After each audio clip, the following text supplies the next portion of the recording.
bells. Stand by all stations. Attention, all districts.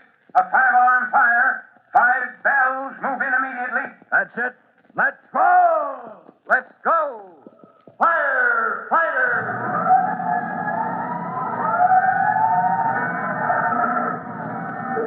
Presenting Firefighters, the true-to-life story of our unsung heroes who stand ready to ride by day or night against our most murderous enemy, the demon of fire.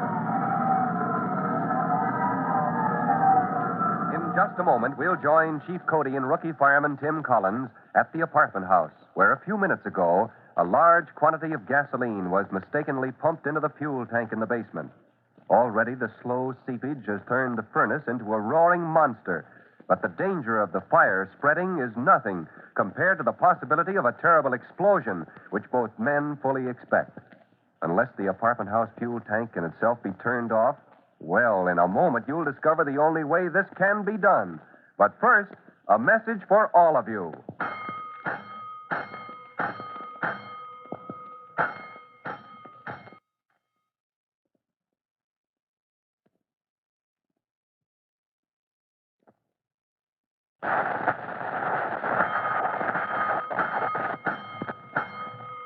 Let's go, firefighters.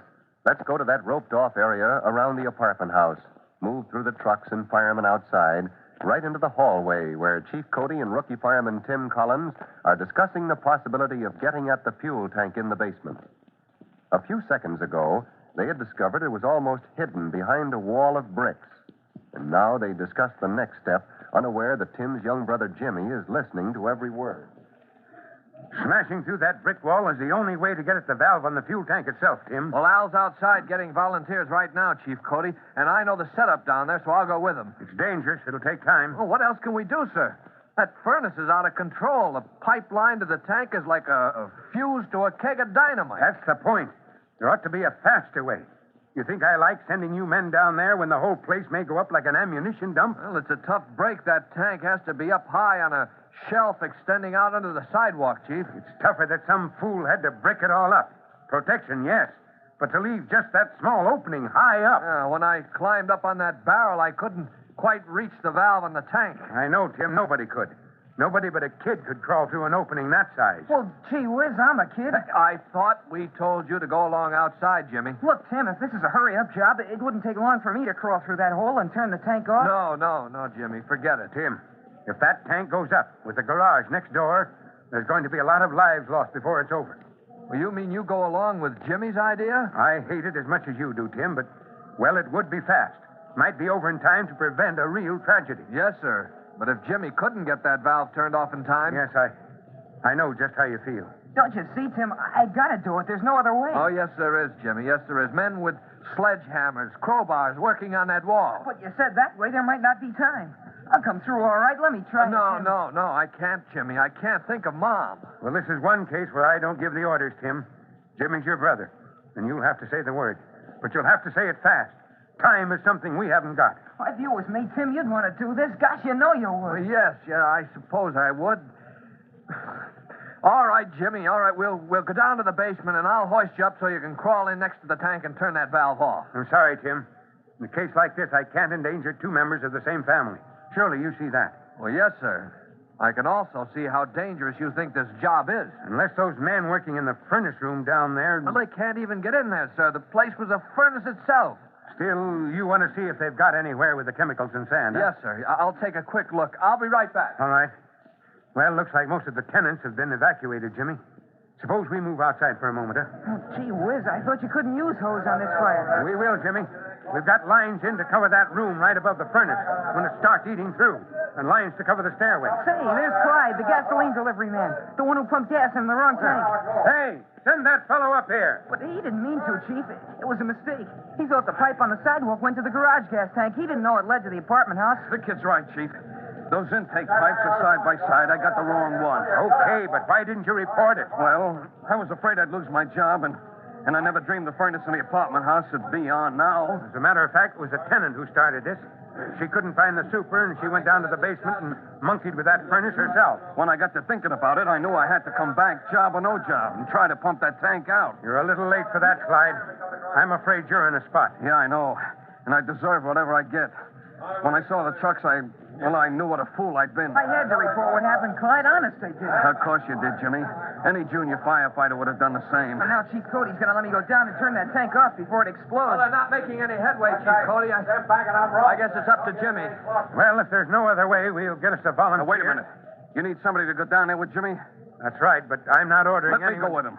If I could make up for what I did. Well, this is a fine time to think of that. I know how you feel, Tim, but Clyde's the logical man. I don't say this will square him with the authorities, but... Oh, Chief, won't you let me go? I'm sorry, son. Clyde, you'll have to lift Jimmy up to the opening through the brick wall into the tank. Yes. You'll see the difficulty the minute you get there. Okay. Now, we left a barrel there for you to climb up on. Now, keep an eye on my brother, will you?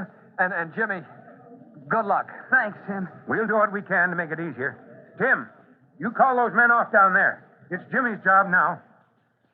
The youngster and Clyde head for the basement stairs, while Chief Cody tries to occupy the mind of his deeply troubled rookie fireman as he heads outside to direct operations. Well, Tim, looks like we got one break anyway. The wind's right. Al, you and Jake take your men and get up on that roof. Give them all the ventilation you can. I don't get it, Chief. What's the point? Well, you're still a rookie, Tim. You got a lot to learn. Al and Jake will open up anything they can get their hands on up there. Elevator shaft, dumbwaiter shaft, anything direct to the basement. Oh, I see. Ventilation will help some. You see, those fumes will be rolling out of the furnace room, piling up.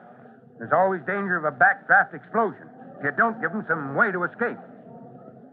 Meanwhile, in the basement, moving slowly through the intense heat and smoke, young Jimmy and Clyde work their way toward the fuel tank. From the now closed-off furnace room, they can hear the angry roar of the blazing furnace. Don't go that way, Clyde. Over here. You can't see your hand in front of your face. Where's that doggone tank anyway? Oh, follow me. I got a pal lives in this building. He and I used to play down here sometimes. I know just where the tank is. Ow! I bumped into something. Here, let's see. It's a barrel, Jimmy. Oh, that's the one Tim stood on when he tried to turn that tank off. Oh, sure, we're almost under the sidewalk now. The tank is behind this brick wall. For Pete's sake, what were they trying to do? Hide it? You're supposed to protect the fuel tank, but I guess some dope forgot you might have to turn it off someday. Nice of him to leave that little opening up there. Yeah, let me get up on that barrel. Take a look. I don't think you can reach it if Tim couldn't. Yeah, let me have that flashlight, kid. Here. Thanks. Tim said even when Chief Cody boosted him up, he couldn't reach in far enough to get hold of the valve on the tank. Yeah, I can see that now. Give me a hand up on the barrel with you. Okay. Yeah, I got you, Jimmy. Now try to keep your balance while I boost you up. Right. Grab hold of the pipe that leads into the tank. Yeah, I did. Okay.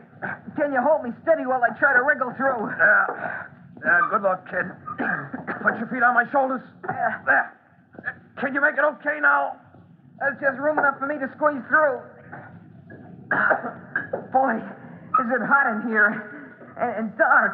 Reach out of there and get the flashlight, Jimmy. I'll hold it up as high as I can. Right. I got it.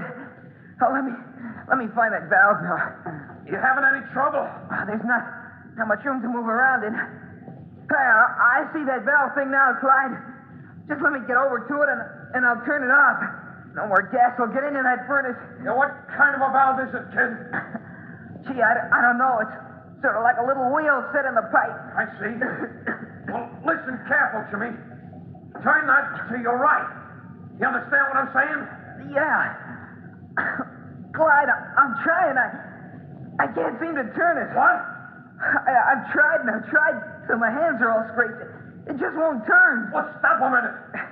Take a good look at it with your flash. Is it rusty or something? Oh, yeah. It's awful rusty. Is that why I can't turn it, Clyde? Brother, what a mess. It's no go, Jimmy. You'll never be able to turn it off. Get out of there while we still have a chance. No, I'm not going to climb out of here until I turn this off. Chief Cody and Tim wouldn't give up. I'm not going to do it either. I don't care what happens. I'm not going to give up. Is young Jimmy Collins trying to do the impossible? With every second as precious as life itself, he's kneeling beside the rusty valve, working frantically to shut it off. Clyde, standing in the basement, realizes all too well the terrific heat and fumes the boy is working inside the tank enclosure. but there's no way he can get Jimmy out, and Jimmy refuses to give up. To learn what happens now, be sure to listen to our next exciting episode of The Firefighters. In just a moment, Chief Bob Cody will tell you, boys and girls, how you can help the firefighters in your own town. But first, here's a message you'll want to hear.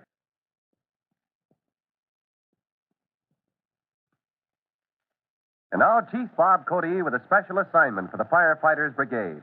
Chief Cody. Here is your special assignment, boys and girls. Firefighters, attention.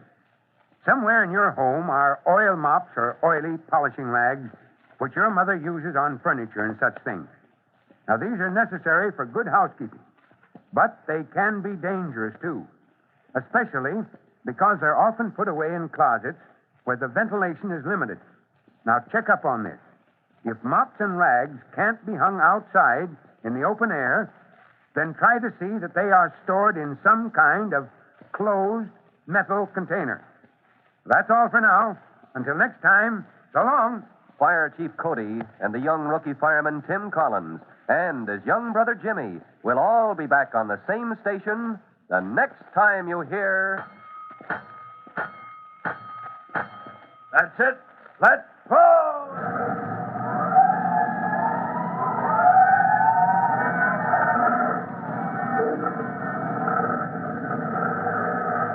Let's go!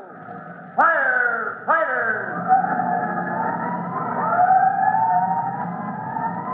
Firefighters is a copyrighted feature of William F. Holland Productions.